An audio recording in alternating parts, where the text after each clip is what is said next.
Ok, buenas tardes. Buenas. Bienvenidos los que están aquí y los que están viendo por internet. Seguimos hablando de la comunicación del Evangelio y hemos estado hablando primero en la comunicación del Evangelio primero definimos el Evangelio y luego a la comunicación del Evangelio a los no cristianos en nuestro entorno. Y la semana pasada y esta estamos hablando de lo que llamamos misiones, refiriéndonos a la comunicación del Evangelio a no cristianos en otras culturas. Nos vamos a orar antes de seguir. Señor, gracias te damos porque alguien comunicó el Evangelio a nosotros. Gracias porque a través de los siglos personas fieles comunicaron el Evangelio a otras personas, quienes predicaron el Evangelio a otras personas y eventualmente nos llegó a nosotros. Y gracias porque el Evangelio ha cruzado muchas barreras, muchos obstáculos, muchas fronteras para llegar a nosotros en nuestro tiempo, en nuestras culturas, en nuestros idiomas. Y te pedimos, Señor, que tú nos hagas fieles para que podamos nosotros seguir esta gran cadena de evangelización del mundo y participar para alcanzar más pueblos con el Evangelio. Y te lo pedimos en Cristo Jesús. Amén. Repasando un poco, hemos hablado de las metas de las misiones, la historia de las misiones, conceptos y desarrollos recientes. Y ahora vamos a hablar, si Dios permite, del estado actual de las misiones, de la necesidad de las misiones, del envío de misioneros y de la contextualización.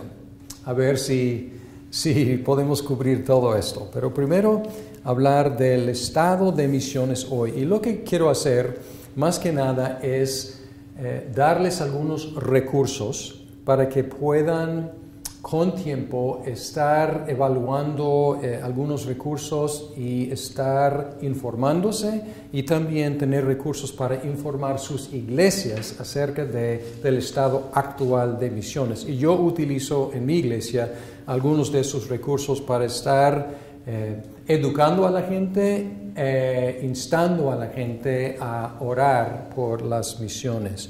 Primer recurso se llama Operación Mundo, Operation World, y es un libro publicado por InterVarsity. Hemos conocido a InterVarsity porque InterVarsity es el anfitrión organizador de la conferencia urbana. Pero ellos publican este libro y se llama La Guía Definitiva para Orar por Cada Nación. Y se publica en un texto y yo encontré en línea, encontré que se publica también en español, pero no sé, la verdad no vi si es algo publicado o si algo pirata, no estoy seguro, pero pueden buscar, pero tienen también muchos recursos en línea. Desgraciadamente todos los recursos en línea están en inglés, pero quiero mostrarles la página y se llama Operation World, Operación Mundo, operationworld.org. Y aquí tiene muchos recursos y el propósito de este sitio es educarnos y darnos recursos para orar. Y tiene todos los pueblos del mundo que pudieron incluir y tienen por aquí el movimiento de oración y pueden recibir en sus correos electrónicos, pueden recibir recordatorios constantes, pueden recibir cada día correos para recordarlos a orar por diferentes pueblos. Luego dice, hay una pestaña, Pray for the World, ora por el mundo, listas de pueblos, listas de naciones alfabéticamente, regiones, etc. Tiene 60 días de oración, entonces una iglesia podría adoptar este método y decir, vamos a orar 60 días por las misiones. Y pues es un sitio, un calendario, entonces yo les recomiendo que visiten este sitio para informarse. Otro sitio muy semejante Y es un sitio que yo utilizo más para nuestra iglesia y se llama Proyecto Joshua, o Joshua Project, Proyecto Josué. Entonces, Joshua project.net, joshuaproject.net. Y aquí su lema es dar definición a la tarea no cumplida. Dar definición a la tarea no cumplida. Entonces, su enfoque es en los pueblos no alcanzados. Entonces, Operation World se enfoca en cada nación y tiene información sobre cada nación. Joshua Project se enfoca en los pueblos no alcanzados. Y muchos recursos aquí. Y aquí tienen un mapa y puedes escoger cualquier país del mapa. ¿Alguien quiere saber de algún país? Cualquiera. A ver. ¿Dónde está las mayores naciones que no están, que todavía no hemos... Ok, no hemos alcanzado. Si se acuerdan de la ventana 1040, la ventana 1040, aquí el norte de África, el Medio Oriente y Asia Central y Asia Oriental. Esa es la concentración más grande. De pueblos no alcanzados, ahí está. Entonces vamos a escoger un país ahí. Entonces en medio de la ventana 10... Azerbaiyán. Entonces, dice aquí, la información sobre esta nación, dice aquí, número de pueblos en total, 38 pueblos. Y luego dice, pueblos no alcanzados, 24. Entonces, 24 de 38 se consideran no alcanzados. Entonces, 63% son no alcanzados. Pero luego, puedes ver aquí, dice población total, 9.900.000. Entonces, población no alcanzado. Entonces, ¿qué porcentaje de la población vive en los pueblos no alcanzados? Y aquí dice 9.577.000. En otras palabras, 97% vive en los pueblos no alcanzados. Entonces, 63 de los pueblos son no alcanzados, pero 97% de la población no es alcanzado. También tiene un termómetro tipo, dice rojo significa que los avances han sido mínimos. La religión mayor es Islam, 84-85%. Porcentaje de cristianos que profesan ser cristianos, 2.6. Quiere decir que de los que ellos han llevado la palabra, solamente 2.6 están profesando.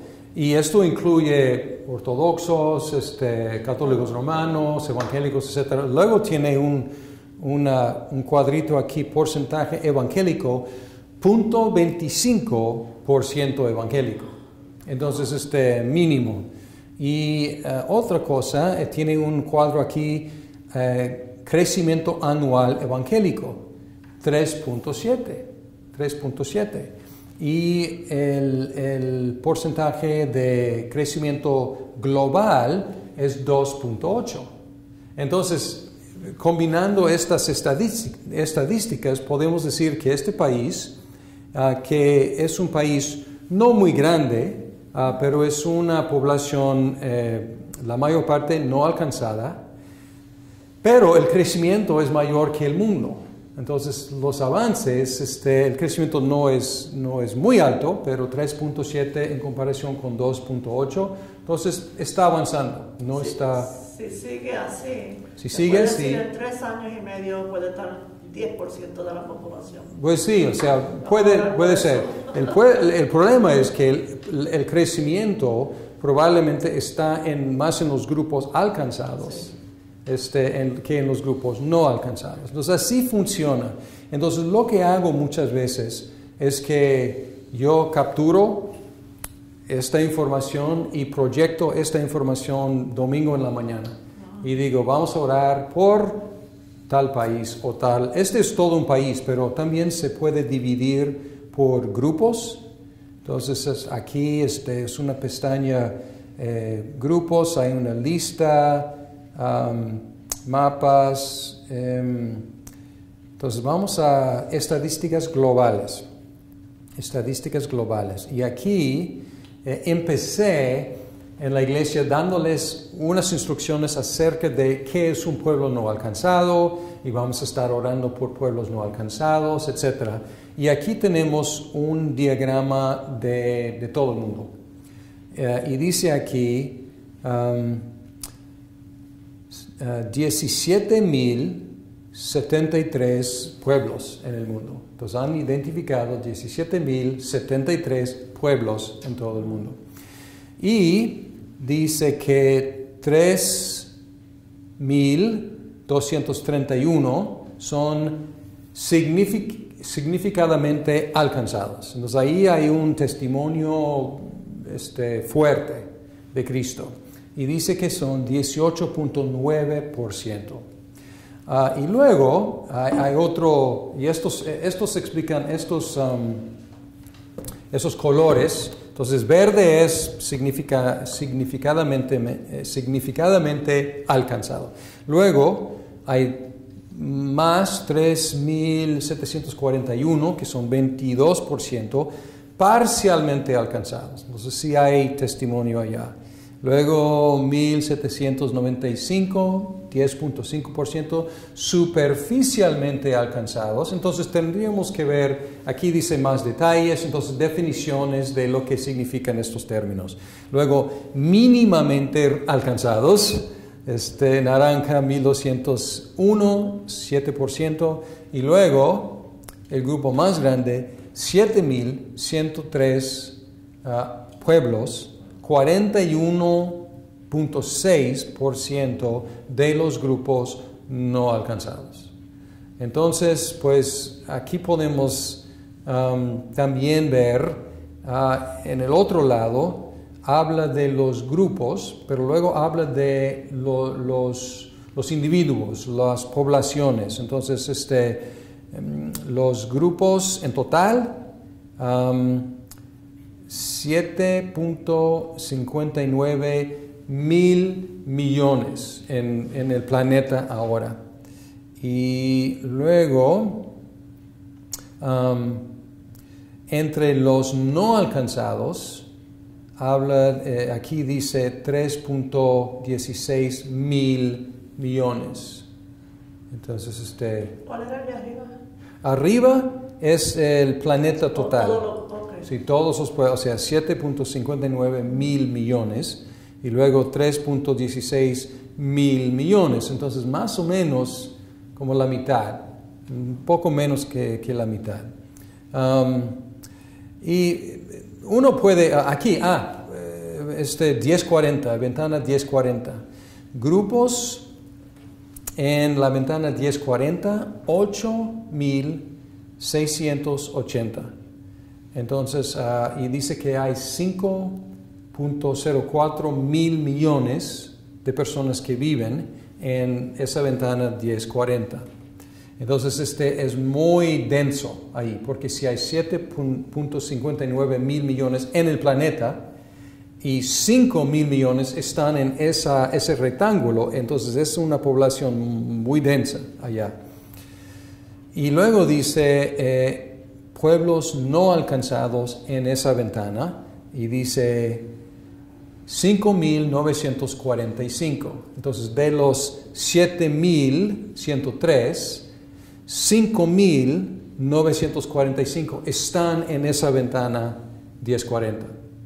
Y en cuanto a población, 3.06 mil millones De los 3.16 mil millones están en 1040, entonces casi todos están en cuanto a población, están en esa ventana 1040. Yo sé que estos son muchos números, pero lo que recomiendo es que tomen tiempo, que abran y simplemente que vayan investigando. Y esto, como ellos dicen, esto sí da definición a la tarea no terminada, la tarea que todavía está delante de nosotros. Entonces luego hay muchos hechos, listas, todos los países, todas las regiones, todos los continentes, todas las religiones. Entonces se puede organizar la información de muchas diferentes maneras y es muy ágil este sitio. Hay muchos recursos y creo que recursos en español. Entonces vamos a los recursos en español. Etnia no alcanzada del día. Entonces pueden recibir cada día o por su app, su aplicación, o por correo electrónico, pueden recibir esta información. Etnias fronterizas más grandes, guía de oración. PowerPoint sobre los no alcanzados. Entonces aquí pueden bajar y utilizar. Tarjetas de oración en español. Otra cosa que he hecho es que he impreso estas tarjetas para cada boletín, si no tienen boletín en la iglesia, para cada silla, y la gente llega y tiene cada persona una etnia diferente. Y durante de la oración digo, pues los que quieran orar en voz audible, pues por favor oren por esa etnia. Y la idea es ir listado de etnias, oportunidades para traducción. Entonces aquí mucha información, aunque la mayor parte está en inglés, pero de todos modos muchos son números, entonces realmente los números se traducen, ¿no? Fácilmente. Pero aquí hay toda una sección de español, entonces altamente recomiendo este sitio. Pero aquí podemos ver que la tarea todavía es muy grande, la tarea muy grande. En cuanto a los pueblos no alcanzados. Bien, otros recursos. Les di una hoja impresa y este es un estudio del seminario Gordon Conwell, que es un seminario en Massachusetts. Y ellos hacen un estudio de cristianismo global. Y estos son los resúmenes, pero es un estudio impresionante. Y aquí igual recomiendo que tomen tiempo y que se sienten y que estudien los números aquí, porque al principio es difícil como interpretar lo que está diciendo, pero muy poco a poco, con paciencia, pueden ver a grandes rasgos lo que está pasando aquí. Por ejemplo, la primera categoría tiene que ver con población global, y aquí pueden ver en 1900 hasta 2050. Entonces están no solamente estudiando la historia, sino proyectando, basándose en las tendencias actuales. Entonces dice aquí que tenemos a mediados de 2017 7.5 mil millones de personas más o menos en el planeta. Y están diciendo para 2050 9.72, son números grandes, ¿no? 9 mil millones, 9.7 mil millones, digamos, sí. Sí, así es. Entonces, y luego hablamos hace 8 días de globalización. Muy interesante, dice, ¿cuántas ciudades en 1900 tenían más de 1 millón de habitantes? 20 ciudades, 20. Ahora dicen 522 y para 2050 proyectan 880. Entonces ellos proyectan que urbanización va a seguir acelerando. Y luego, segundo renglón ahí es línea número 5, dice población urbana. Población urbana. En 1900, población urbana en el mundo 14.4%. Y ahora 55%. Y en 2050 están proyectando 66%.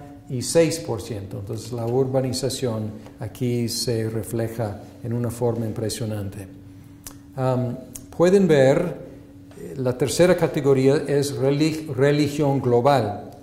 Y si ven entre lo que están llamando religionistas, es decir, creyentes en algo, de alguna fe. Y si van a la columna, la cuarta o la quinta columna que dice tendencia anual, dice que cristianos, la tendencia anual ahora es un crecimiento de 1.31%. Pero luego dice musulmanes, la tendencia anual es 1.93%. Entonces, más crecimiento entre musulmanes que entre cristianos. Y entre no religionistas, que son agnósticos y ateos, es 0.31%. Entonces, hay crecimiento, pero no es tan rápido. El número de ateos y agnósticos no está creciendo tan rápido, pero sí está creciendo. Luego pueden ver cristianismo global, es la cuarta categoría, y la línea 29, dice aquí cristianos por ciento viviendo en países que son más de 80% cristianos. Entonces en 1900 dice aquí que 95% de los cristianos vivían en países que eran más de 80% cristianos. Entonces los cristianos estaban concentrados en sus propios países, digamos. Ahora, si van a 2017, dice 53% viven en países que son mayormente más de 80% cristianos. O sea, profesando ser cristianos. Entonces, esto ha sido un cambio muy bueno, que los cristianos ya no están concentrados solamente en sus países. Pueden ver también en la columna, una de las columnas más interesantes es la tendencia anual. Porque si ven el número o el porcentaje de crecimiento, si es un número negativo, está descreciendo. Y pueden ver que el número de mártires que está descreciendo después de crecer mucho, pero está descreciendo 3.33%. Yo no veo eso. Es la línea 28, mártires por año. Wow. Entonces todavía está diciendo que hay 90,000 mártires cristianos por año, pero según esto es mucho menos que en 2000, cuando hubo 160,000 mártires cristianos. Entonces ha descrecido y están proyectando que no va a crecer mucho. Pues no saben, puede haber una persecución mayor, pero según esto la persecución, o por lo menos el martirio, ha disminuido. Pero esa columna de tendencia anual dice, si encuentran el grupo creciendo más rápidamente, pueden encontrar en línea 34, dice cristianos independientes asiáticos, y su crecimiento es 2.94. Y luego hay diferentes grupos, vamos a ver, protestantes 1.64, pueden ver en Norteamérica independientes 1.24, entonces parece que protestantes históricos están creciendo un poco más que independientes en Norteamérica, pero en otras partes los independientes están creciendo. Pero muy interesante, así pueden ver diferentes grupos y su crecimiento, evangélicos, pentecostales, carismáticos. Está subiendo mucho, 2.2. ¿Perdón? Pentecostales, carismáticos. Sí, 2.22, exacto. Sí, 2.22. Su crecimiento no es el mayor.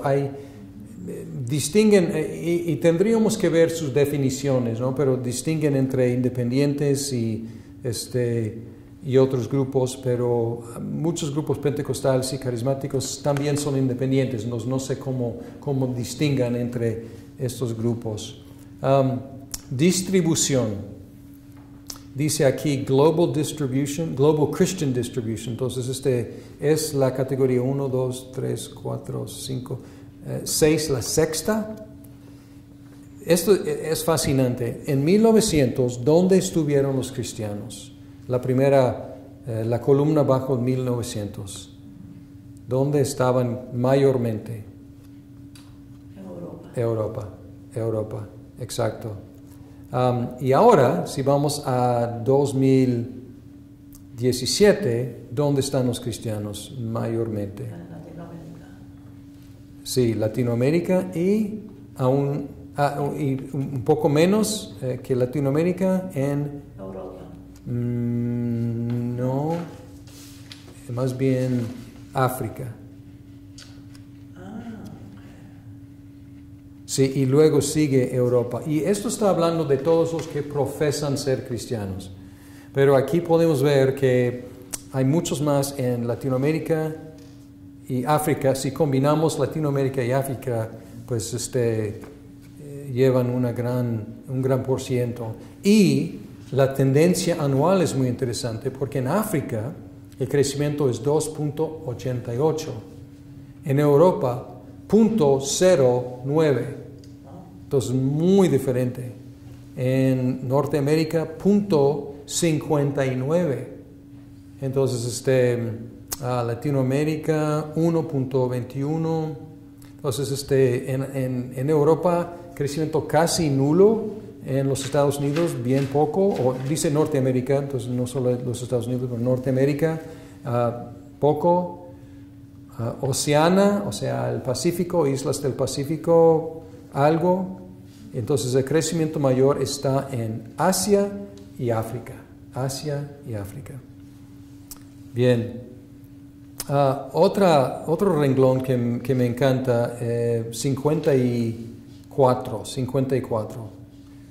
Y dice aquí, porcentaje de no cristianos que conocen a un cristiano. En 1900, 5.6. 5.6 de los no cristianos conocían un cristiano. Y ahora, 2017, dice 18.4. Ahora todavía es una minoría, todavía algo tiene que cambiar ahí, pero ha habido, de acuerdo a la distribución mayor de los cristianos entre los países, pues los no cristianos más no cristianos conocen a un cristiano. Bien, algo un poco deprimente es la penúltima categoría, dice finanzas cristianas. Y dice ingresos personales de cristianos, es el renglón 61. Y aquí en 2017 dice 53 mil millones. O sea, billones en inglés, pero en español creo que 53 mil millones. Sería 53 billones, creo que en español. Me confundo a veces porque un billón en inglés y un billón en español son cosas distintas. Entonces, luego dice, cuánto damos los cristianos a causas cristianas. Y dice aquí 900 mil millones. Es decir, que los cristianos globalmente están dando como 1.7% de sus ingresos a causas cristianas. Muy poco. Pero luego, más deprimente, el renglón 56 dice que crimen eclesiástico, es decir, corrupción dentro de la iglesia, cuánto de este dinero que se da se roba. Y dice 59 mil millones. Yo no veo eso. Es la línea 65. Oh, ok. Entonces, ¿cuánto desaparece? Qué horror. Y dice 59 mil millones. Y esto es 0.11% de lo dado se roba. Wow. Y luego dice 66, ingreso de las misiones foráneas, o sea, mundiales, 53 mil millones. Entonces, más se roba que se da a misiones. Esto es muy, muy preocupante. Damos como 1.7% de nuestros ingresos a causas cristianas. Damos como 0.1% a misiones mundiales y robamos 0.11%. Se roba más que lo que se da. Sí. Se roba más que damos a misiones mundiales. Entonces esto es deprimente, es preocupante, pero también indica que hay recursos. Imagínense si simplemente diéramos, en lugar de 1.7% de nuestros ingresos, si diéramos lo doble, 3.4%, que todavía es bajo. Pero tendríamos lo doble para dar a causas cristianas y podríamos multiplicar lo que estamos dando a misiones. Entonces, un renglón más, pero se lo encargo, pues es tarea repasar, y yo sé que es difícil sin tener esto enfrente, pero podemos subir esto a ser disponible. Si están viendo por internet, puedo enviarles, favor de escribirme, y puedo enviarles esta hoja.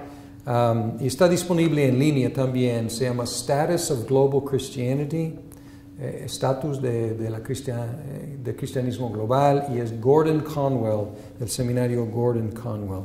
Los pueden buscar en línea también. Pero última línea que quiero ver aquí, 68, línea 68, dice no evangelizados como porcentaje del mundo. Y en 1900, 54.3 entre los no evangelizados en cuanto a población. Entonces, más de la mitad. Y ahora, 2017, dice 28.4. Entonces, hablando no de pueblos, sino de personas, dice que 28.4% no evangelizados todavía. Entonces, el número ha bajado mucho en 100 años. Pero lo que proyectan es que queda más o menos igual hasta 2050. Entonces no están proyectando mucho cambio. Mira el trend es menos. Así es, exacto. Sí, es cierto. Sí, porque dicen que en 2000 el número era 30. No, pero queremos que la tendencia sea menos, porque eso es uno de los números que queremos que descrezca. Oh, okay. Entonces es bueno que descrezca, pero ojalá que descreciera más rápidamente. Entonces está descreciendo muy poco el número de no evangelizados. Entonces este es un número que queremos que sea negativo, pero gracias por esa aclaración. Muy bien, entonces esto es un buen recurso. Uno más. Y luego trataremos de cómo resumir. Esta es una página que se llama thetravelingteam.org, el equipo viajero, thetravelingteam.org. Y su meta es específicamente llegar a los no alcanzados. Y ellos dan aquí en esta página, algunos de los números no están exactamente iguales, obviamente tiene que tantear y estimar muchas veces, pero muchos de los números coinciden. Y aquí habla de los 7,5 mil millones de habitantes y también tiene una estadística que la edad promedia más o menos 30 años. Este es Entonces, nuestro mundo algunos países están envejeciendo mucho y otros son muy jóvenes. África, por ejemplo, es joven, Europa más y más, y los Estados Unidos también más y más mayor. Bien, países con más población, grupos no alcanzados otra vez, entonces pues 10-40, entonces aquí tienen las religiones mundiales mayores, animismo, hinduismo, islam, budismo, cristianismo, cristianos del mundo, lenguajes, o sea, idiomas internacionales en los Estados Unidos. Y de hecho, de los grupos no alcanzados en los Estados Unidos, hay como 85 en los Estados Unidos. Estos son, si no completamente, por lo menos la mayoría, son grupos no alcanzados de otros países que han venido aquí y han formado colonias.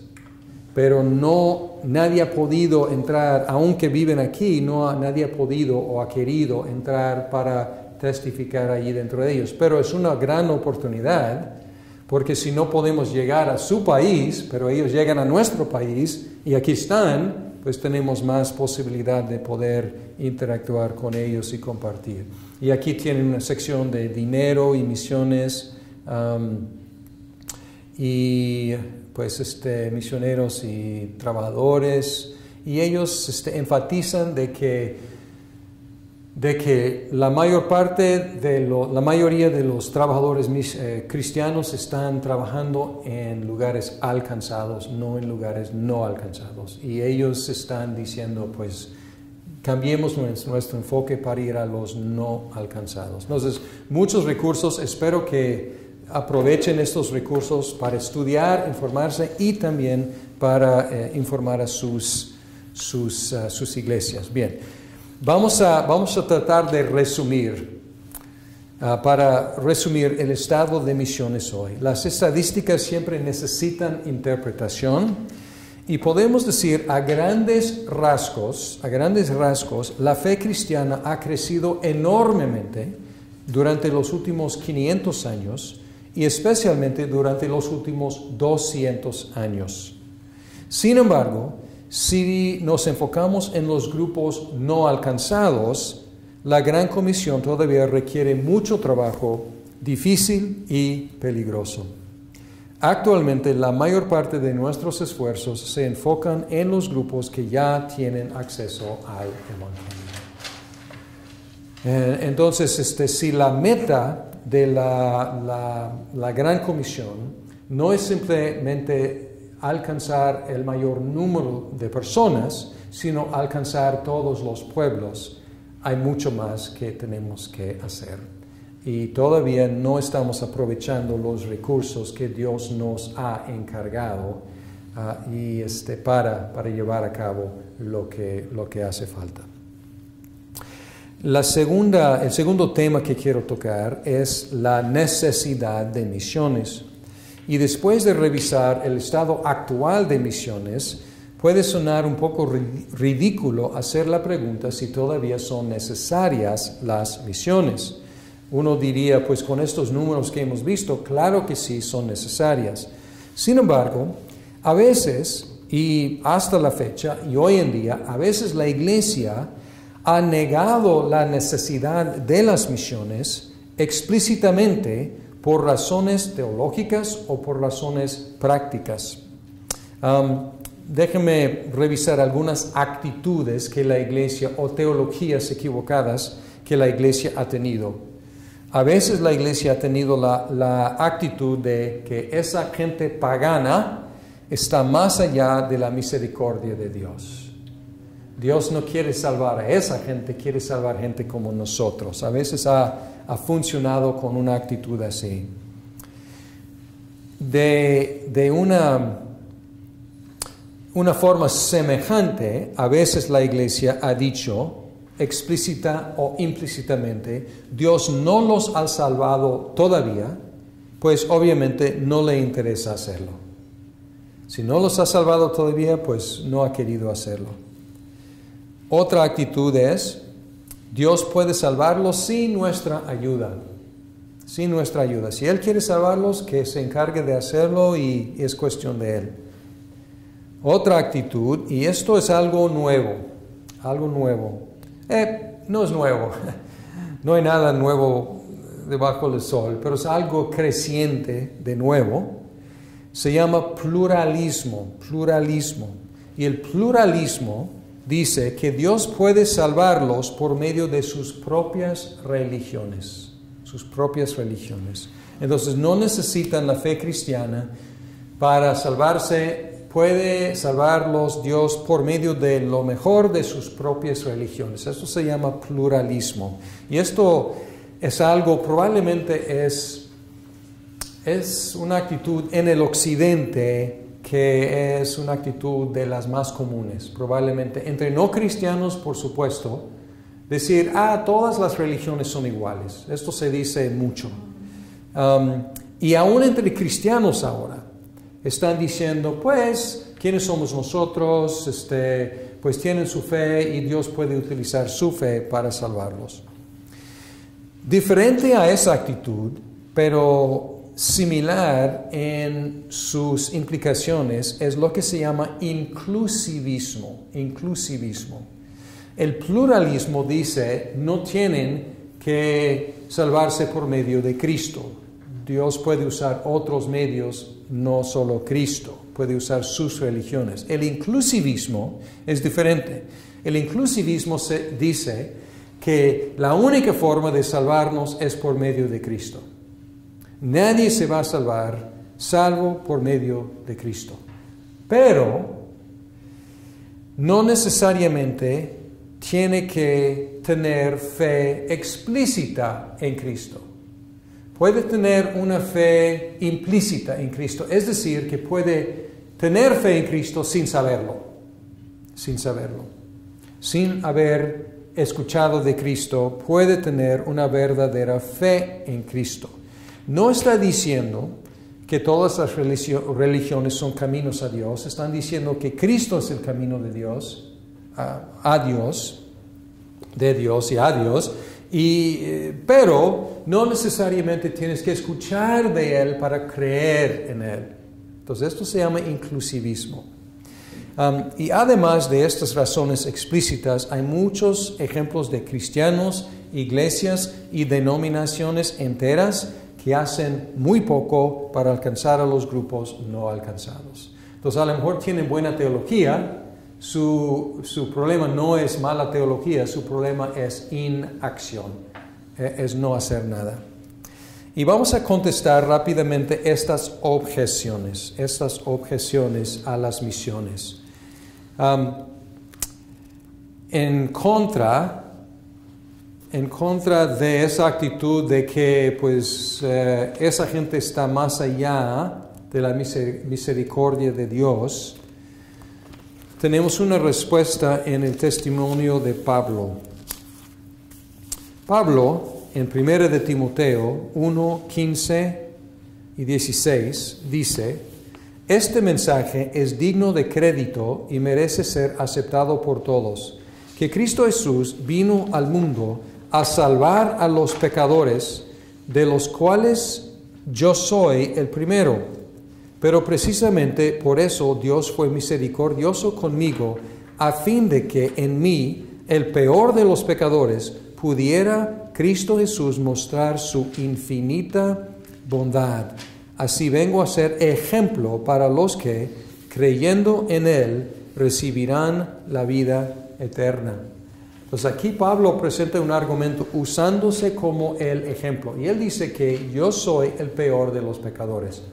Y Pablo no estaba exagerando aquí. Él tenía una razón objetiva para llamarse el peor de los pecadores. Y su razón fue que él había perseguido la iglesia de Cristo y así había perseguido a Cristo. Y él dice, es lo peor. Y yo soy el peor pecador, sin exagerar. Pero él dijo que Dios lo salvó precisamente para demostrar, si Dios puede salvar a Pablo, ¿cuál es la conclusión? Puede salvar a cualquiera. Entonces no debemos desesperarnos de nadie, ni despreciar el poder de Dios y la suficiencia de la misericordia de Dios para salvar a cualquiera. Segundo, el argumento contra medios. Dice, pues Dios puede salvarlos sin nuestra ayuda.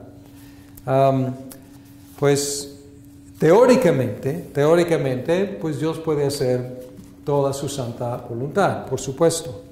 Pero ¿qué nos ha dicho en la Biblia en cuanto a cómo Dios quiere salvarlos? Y encontramos en Romanos 8 una serie de preguntas retóricas. Romanos 10. Podemos empezar. Pues en el 5 él contrasta dos tipos de justicia basada en la ley y justicia basada en la fe en Cristo. Y luego en el 14, más bien el 13, llega a la conclusión, porque todo el que invoque el nombre del Señor será salvo. Y luego empieza con sus preguntas, que son devastadoras, en contra de esta actitud de que Dios puede salvar sin nuestra ayuda. Dice, ahora bien, ¿cómo invocarán a aquel en quien no han creído? ¿Y cómo creerán en aquel de quien no han oído? ¿Y cómo oirán si no hay quien les predique? ¿Y quién predicará sin ser enviado? Así está escrito, qué hermoso es recibir al mensajero que trae buenas nuevas. ¿Qué está diciendo? Está diciendo que las misiones no son algo agregado al Evangelio.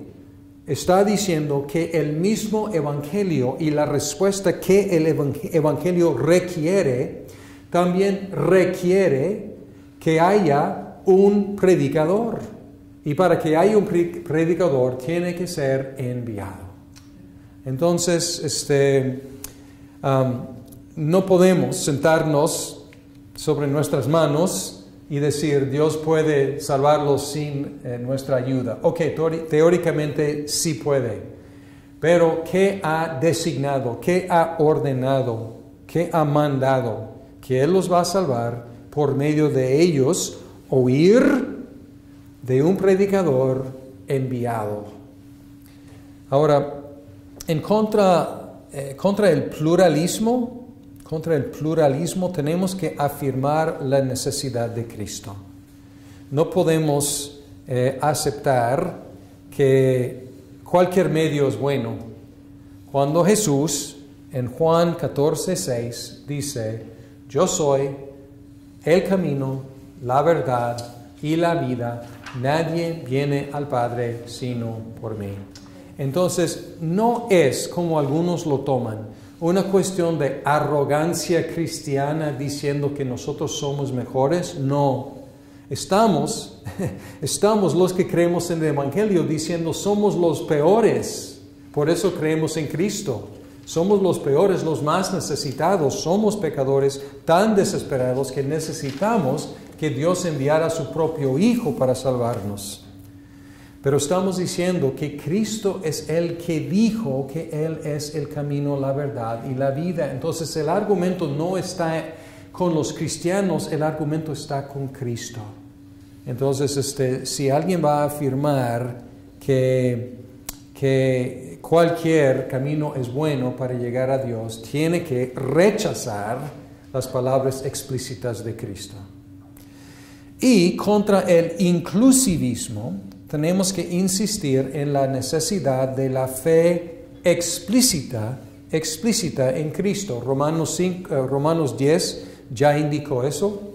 Dice que tiene que invocar el nombre del Señor para ser salvo. Y para invocar el nombre para ser salvo tiene que creerlo, para creerlo tiene que oírlo, para oírlo tiene que haber predicador y para que predique tiene que haber quien lo envíe. Entonces es fe explícita, no una fe implícita. Y pues podemos ir a textos muy conocidos como Juan 3, 16, creo que lo conocen. Dice, porque tanto amó Dios al mundo que dio a su Hijo unigénito para que todo el que cree en Él no se pierda, sino que tenga vida eterna. Dios no envió a su Hijo al mundo para condenar al mundo, sino para salvarlo por medio de Él. El que cree en Él no es condenado, pero el que no cree ya está condenado por no haber creído en el nombre del Hijo unigénito de Dios. Entonces está hablando de creer explícitamente en un nombre, el nombre de Cristo. Entonces tenemos que guardarnos y de hecho, parte del libro que les asigné, Alégrense las Naciones, en parte de ese libro John Piper está interactuando mucho más profundamente que este repaso con estos errores teológicos que atentan contra la misión de la iglesia. Porque el resultado de estos errores teológicos es que la iglesia diga, pues no tenemos que enviar misioneros. Y es fatal para el cumplimiento de la gran comisión cuando nos equivocamos teológicamente y negamos la necesidad de la evangelización del mundo. Entonces, hemos visto el estado de misiones hoy y hemos visto, sí, las misiones son necesarias porque estos pueblos alcanzados tienen que escuchar el evangelio para creerlo y así ser salvos. Hablando del envío de misioneros, y si todavía hay necesidad de enviar misioneros, ¿qué debemos hacer nosotros? Nosotros, no todos escuchando este curso, pero nosotros en este momento, los que estamos aquí, estamos en los Estados Unidos. Y hemos visto que Bavinck ha identificado 5 periodos en las misiones y identificó desde mediados del siglo pasado y seguimos en ese, no, más bien él dijo después de la Primera Guerra Mundial en adelante, estamos en la época de cooperación entre iglesias con más tiempo e iglesias más jóvenes en la misión de la iglesia. Y si hay todavía necesidad de enviar misioneros, la iglesia en los Estados Unidos tiene que encontrar su camino como socia en misiones con iglesias de otras partes del mundo. Todavía tenemos en los Estados Unidos, y puedo incluir otros países, pero pues otros países, digamos, desarrollados con una población alta de cristianos, todavía tenemos acceso a recursos económicos abundantes, pocos de los cuales estamos dedicando a alcanzar a los no alcanzados, cosa que ya vimos. Sin embargo, somos más y más una minoría entre los cristianos en el mundo. Entonces vimos esto en las estadísticas. Todavía tenemos más recursos económicos, pero en cuanto a porcentaje de cristianos en el mundo, somos una minoría. Aún así, seguimos, y aquí estoy hablando de los Estados Unidos específicamente, seguimos enviando más misioneros que ningún otro país. En el estudio en en 2010 de Gordon Conwell, el mismo estudio que citamos hoy, pero de 2017, pero el estudio de 2010 está un poco fuera de, un poco, los números son un poco menores aquí que hoy en día, pero aproximadamente de los 400,000 misioneros en el mundo, 400,000 misioneros en el mundo, 127,000 de ellos salieron de los Estados Unidos. ¿Cuánto? 127,000. Okay. 127,000 de los 400,000 de los Estados Unidos. Entonces, aunque somos una minoría en el mundo, pues todavía enviamos más misioneros que nadie. Otros países que están enviando un número considerable de misioneros son Brasil, Corea, la India, Sudáfrica, las Filipinas, México, China, Colombia y Nigeria. Aún así, si tomamos el país que está en segundo lugar en cuanto al número de misioneros, que es Brasil, muchos de los misioneros brasileiros están obrando con otros brasileiros, pero en el extranjero. Entonces envían a otro país, pero no están cruzando fronteras culturales, están trabajando con otros brasileiros en otros países. Y podemos, no tengo las estadísticas, pero otros grupos están haciendo lo mismo, o sea, enviando para ministrar a su cultura a los que viven en otros lados. Los países que envían más misioneros como porcentaje de sus miembros, ¿no? Es otra estadística muy interesante, porque podemos simplemente contar misioneros y los estados en lugar número 1. Pero si decimos, ¿cuántos cristianos tienen? ¿Cuántos miembros cristianos tienen? ¿Y qué porcentaje de sus miembros están enviando? Los Estados Unidos baja a noveno lugar. Entonces estamos enviando menos misioneros como porcentaje de nuestra población cristiana que otros países. Y los países que están enviando más como porcentaje de sus miembros, y el primero ni es nación, Palestina en primer lugar, Irlanda en segundo lugar, Malta en tercer lugar y Samoa en cuarto lugar. Entonces, muy sorprendente, pero ellos como porcentaje de sus miembros están enviando más. Y adivinen cuál es el país que recibe el mayor número de misioneros. ¿Alguna idea? Perú. Los Estados Unidos.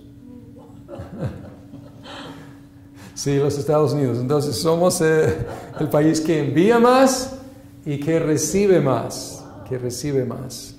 Y otra vez, algunos de los que recibimos no están cruzando fronteras políticas, pero no necesariamente están cruzando fronteras culturales, porque vienen aquí para ministrar en su grupo.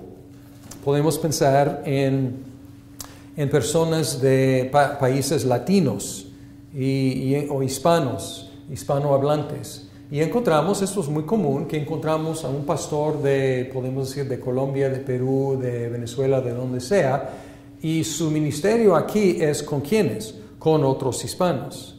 Entonces, en un sentido es un misionero porque cruzó una frontera política, pero está trabajando con hispanos, entonces no tuvo que aprender otro idioma, no tuvo que aprender otra cultura muy distinta, etc. Ahora, si llegara de Perú a los Estados Unidos para trabajar con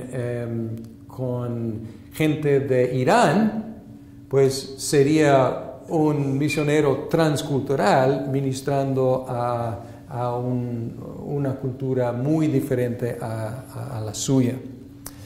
Bien, entonces hay un creciente énfasis en ya no enviar misioneros, sino en apoyar obreros nacionales. Y los que somos o hemos sido misioneros encontramos esto frecuentemente.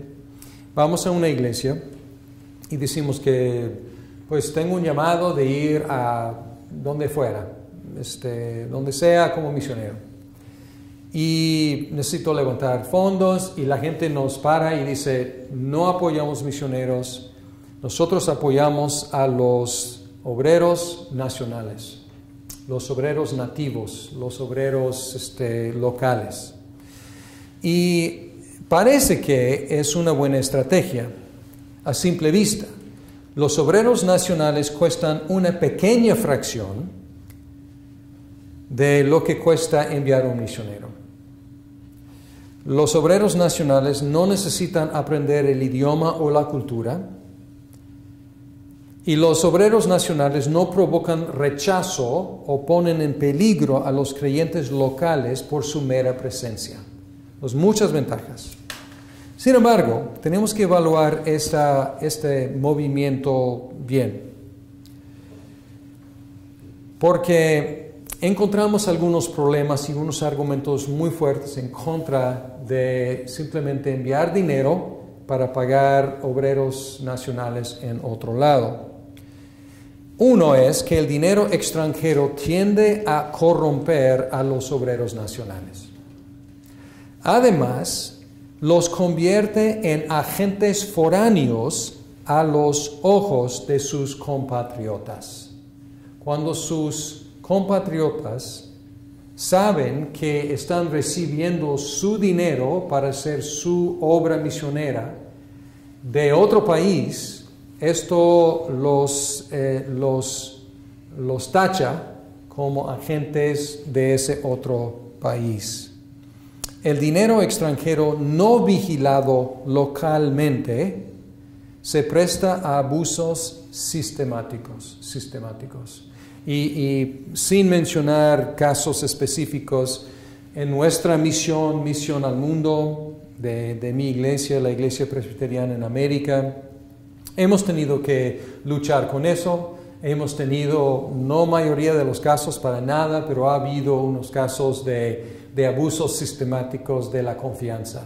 Dando dinero sin vigilar no solamente corrompe, sino también pues, se presta a abusos sistemáticos y obviamente esto no es bueno para nadie. Esto es parte de ese porcentaje del dinero dado en buena fe que se disipa o se hasta roba.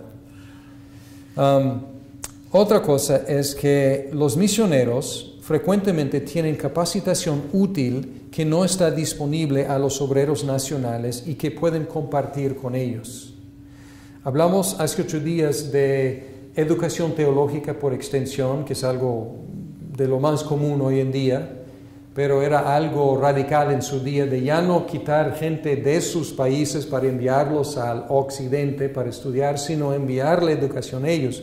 Pues la manifestación ahora es utilizar pues, tecnología o también utilizar misioneros que tienen una capacitación no disponible en el lugar y enviarlos allá para compartir su capacitación con otros.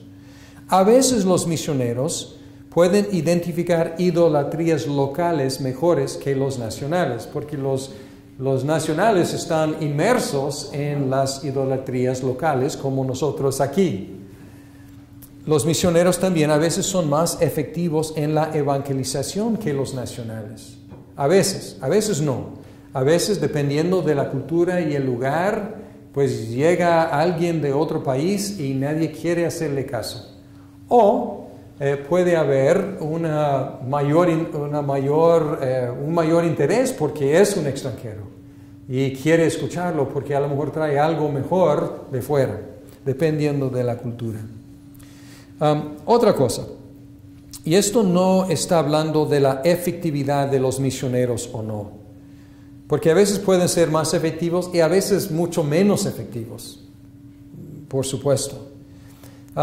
Pero hablando de la iglesia que envía o no envía misioneros, las iglesias que envían solo dinero y no sus propios hijos, tienen poca conexión personal con las misiones mundiales.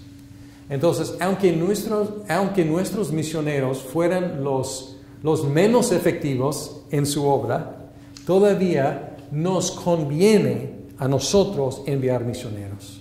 Porque si solamente estamos dando dinero, como hemos visto, relativamente poco dinero a la causa global y no estamos enviando a nuestra propia gente, nuestra inversión es muy poca. Y no es bueno para nuestra iglesia no involucrarnos personalmente. Entonces, lo mejor que una iglesia puede hacer para su propia iglesia es enviar misioneros, para invertirse de pleno en la misión global. Y yo he ilustrado esto en mi propia iglesia diciendo, si nos llega más bien una solicitud de dinero y dice que pues hay una misionera y en su tercer embarazo, ella está en África, en su tercer embarazo, algo salió mal y están levantando fondos para sacarle de allí por helicóptero y necesitan tanto dinero. A lo mejor diríamos, pues pues damos un poco y ojalá que le vaya bien. Pero si esa chica fuera la hija de uno de los ancianos de la iglesia que habíamos enviado y habíamos sostenido ahí en el campo misionero, y si escucháramos esa información, ¿cuánto tiempo tardaríamos en levantar todo el dinero necesario? Inmediatamente. ¿Por qué? Porque estamos personalmente involucrados, invertidos en la obra. Y la mayor... no sé la mayor, pero la más sencilla objeción de simplemente enviar dinero para obreros nacionales es reconocer que esos obreros nacionales no son misioneros. Son obreros nacionales. No están avanzando la comisión de alcanzar pueblos nuevos, porque ¿dónde están? Están en sus propios pueblos. Y están evangelizando, excelente, pero no están llegando a pueblos nuevos. Entonces no podemos decir que son misioneros, son obreros nacionales apoyados de fuera. Estuve en una conferencia misionera recientemente y alguien me lo puso así. Él me dijo, Larry, ¿qué te parece si China, los cristianos en China, que están creciendo mucho y con más y más recursos económicos, si los misioneros, los cristianos en China, la iglesia en China, decidiera pagar los salarios de 70% de los misioneros norteamericanos? Y esto como me hizo pensar. Él dijo, ¿sería bueno o malo? Y yo lo pensé y dije, sería bueno para los chinos así invertir tanto dinero en las misiones, pero sería fatal para nosotros si otra iglesia pagara 70% de nuestros misioneros. Entonces, cuando él volteó la tortilla, me hizo pensar que sí sería terrible para nosotros. Y si no enviáramos nuestro dinero, pronto no vamos a enviar misioneros, no vamos a estar enviando ni gente ni dinero. Entonces, mi recomendación, después de 28 años de ser misionero y después de estudiar este asunto, mi recomendación es que evitemos usar dinero del extranjero para pagar a obreros nacionales trabajando en sus propias culturas. Hay estudios sobre esto, hay algunos estudios clásicos sobre esto. Hay 2 libros por un misiólogo, Rolando Allen, y un libro dice se llama El crecimiento espontáneo de la iglesia, y el otro libro se llama Métodos misioneros de San Pablo o los nuestros. Y él examina muy a fondo este asunto. Y él llega a la misma recomendación de no utilizar dinero del extranjero, del país que fuera. Él fue inglés, pero del país que fuera, para apoyar obreros nacionales. Ahora la cuestión luego es si podemos usar dinero de un país para enviar misioneros de otro país a un tercer país. Que no sería más complicado en un sentido, pero no lo metería al obrero en las mismas dificultades. Porque vamos a decir que enviamos un misionero de Perú a Marruecos, apoyado con dinero de Brasil. Entonces, pues no tendría la misma dinámica obviamente es un agente foráneo de todos modos, entonces no les importa tanto los locales en Marruecos si el dinero viene de Perú o viene de Brasil, o sea, no le causaría más problemas, ¿no? Mi preocupación sería si sería bueno para la iglesia en Perú que otro país pagara la cuenta de su misionero, o si sería bueno para Brasil enviar un sustituto en lugar de enviar a su propio misionero. Entonces mi preocupación, yo creo que podría resolver algunos problemas para el misionero, pero yo creo que sí podría causar debilidad en las iglesias que están enviando. Pero posiblemente podría funcionar, pero estoy luchando con esta cuestión de cómo utilizar los recursos que sí tenemos sin hacer daño a nadie y para avanzar las misiones. Entonces estoy luchando con esto y todavía no tengo la fórmula correcta. Ahora, la misión con que serví, Misión al Mundo, ha abierto sus puertas a misioneros de iglesias de otros países. Entonces, antes nuestra agencia misionera solamente enviaba miembros de nuestra propia iglesia. Y luego abrimos a algunas iglesias afines, muy similares a la nuestra, aquí en los Estados Unidos.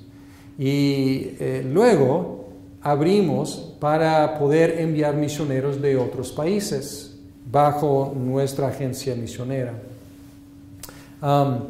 Y aunque suena como un paso muy positivo y puede tener algunos efectos positivos, temo que va a tener el efecto de prevenir que esas iglesias de otros países desarrollen sus propias estrategias para entrenar, reclutar, enviar y sostener a sus propios misioneros.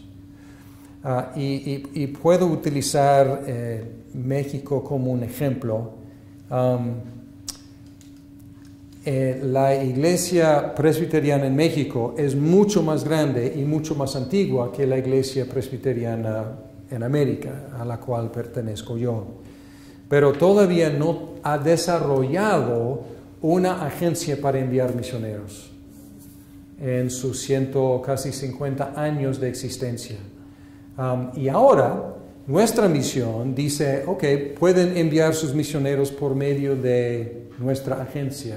Y por un lado suena como una estrategia unida, pero temo que a lo largo no es lo mejor. Y estoy expresando una opinión quizás personal aquí, pero creo que basada en la historia de las misiones. Entonces, si hacemos el trabajo de proveer toda una agencia desarrollada, ¿cuándo van a desarrollar su propia agencia para enviar misioneros? Y hay muchos misioneros mexicanos que en el extranjero, pero por lo menos la iglesia con la cual estaba participando yo, y una buena iglesia, todavía no desarrollaba su propia manera de enviar. Tenían que ir a otras agencias para salir como misioneros los que querían. Y una de las deficiencias típicas de las iglesias establecidas por misioneros extranjeros es que no desarrollan una visión de su propia participación en las misiones mundiales. Y gracias a Dios, la iglesia que establecimos en Guadalajara tiene una visión de multiplicar. Y están plantando iglesias y son muy fuertes en evangelizar y en multiplicar. Gracias a Dios, en hacer discípulos ahí. Pero todavía no han enviado misioneros al extranjero. Y yo siempre con ellos y sigo insistiendo en que pues es el siguiente paso, de no solamente alcanzar a los de su propia cultura, sino enviar a sus hijos con su propio dinero para alcanzar las naciones. Y todavía no hemos desarrollado una verdadera paridad entre las iglesias, y no necesariamente por falta de voluntad ni por falta de respeto. Es lo que he encontrado ahora, gracias a Dios, entre las iglesias del mundo hay mucho compañerismo, hay mucho respeto, hay mucha buena voluntad, pero todavía este gran desequilibrio entre los recursos disponibles para cada iglesia todavía nos ha impedido encontrar la mejor forma de cooperar en las misiones. Quiero sugerir algunas áreas de posible cooperación. Podríamos intentar identificar los grupos no alcanzados entre los cuales cada iglesia podría ser más efectiva. Por ejemplo, ¿quiénes serían mejores entre los musulmanes del Medio Oriente o el norte de África? Pregunto, ¿un norteamericano o un hispano de Sudamérica, digamos? ¿Quién sería mejor recibido allá? ¿Un norteamericano? Vamos a decir, en Irán, en Irak, en Siria, o en Algeria, ¿cómo se dice? Yo pensaría un latino. Por supuesto, ¿no? ¿Por qué? Parece más a ellos. Ok, muchos son más parecidos, la cultura es más parecida. Hay mucha desconfianza en los americanos. Mucho. Hay problemas políticos que impiden, y hasta hay lugares donde no podemos ir y de otros países pueden ir. Entonces es un ejemplo. También hay muchas similitudes de culturas. La amistad, la hospitalidad, la familia, la calidez, la importancia de las generaciones, las costumbres, las fiestas, la comida. Hay similitudes que un hispano podría entrar más fácilmente y ser mejor recibidos y tener audiencia más abierta, en lugar de enviar a alguien que es del gran Satanás, los Estados Unidos, un enemigo político, etcétera, etcétera, ¿no? Entonces, es un ejemplo. Entonces, podríamos, entre las iglesias, decir, pues, ¿quiénes son los más aptos para alcanzar tal grupo? Y tratar de cooperar en ese sentido. Podríamos también identificar áreas de fuerza y de debilidad para aprender los unos de los otros. Por ejemplo, voy a mencionar algunas áreas: teología, oración, batalla espiritual, administración. Entonces, a lo mejor no conocen muy bien diferentes fuerzas y debilidades de los diferentes grupos, diferentes iglesias en el mundo, pero pensando en teología, ¿cuál iglesia de cuál país quieren nominar como buen candidato para llevar el estandarte de la teología y ser maestros de teología? Es difícil porque hay tantas malas teologías en todos los países, ¿no? Pero podríamos pensar quizás en alguna iglesia del occidente donde tienen pues las universidades, los seminarios más desarrollados, ¿no?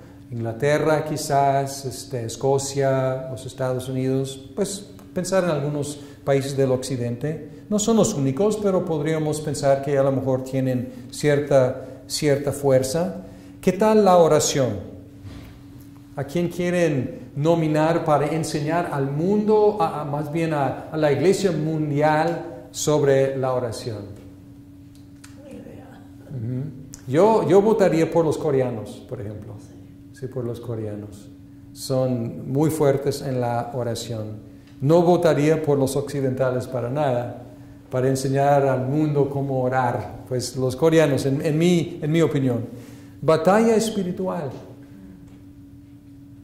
¿Quién conocería mejor sobre la batalla espiritual? Los latinos. Latinos quizás. Los caribeños quizás. Los africanos quizás.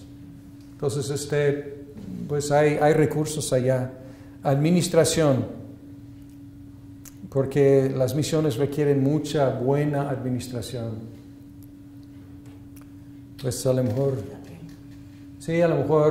pues los Estados Unidos, quizás Alemania, Suiza, quizás tienen fama de ser muy ordenados. Entonces son ejemplos, pero me gustaría pensar que podríamos aprovechar las fuerzas de las diferentes iglesias y aprender los unos de los otros.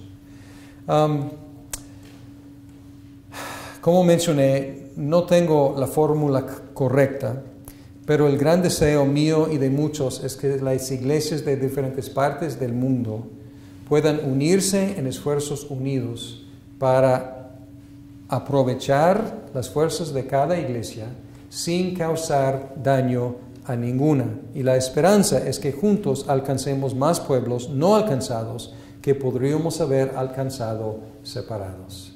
Y esto está pasando, pero estamos luchando mucho y seguimos luchando y seguiremos luchando para encontrar la mejor forma de cooperar sin debilitar a nadie y para facilitar la misión, que es la meta de todas las iglesias, y para aprovechar las grandes fuerzas que cada iglesia tiene, y que cada iglesia pueda utilizar sus fuerzas para rectificar las deficiencias de las otras iglesias y así funcionar. Ese es el sueño y la meta, funcionar realmente como una iglesia global, haciendo la misma misión y luchando para el mismo fin de alcanzar más pueblos no alcanzados.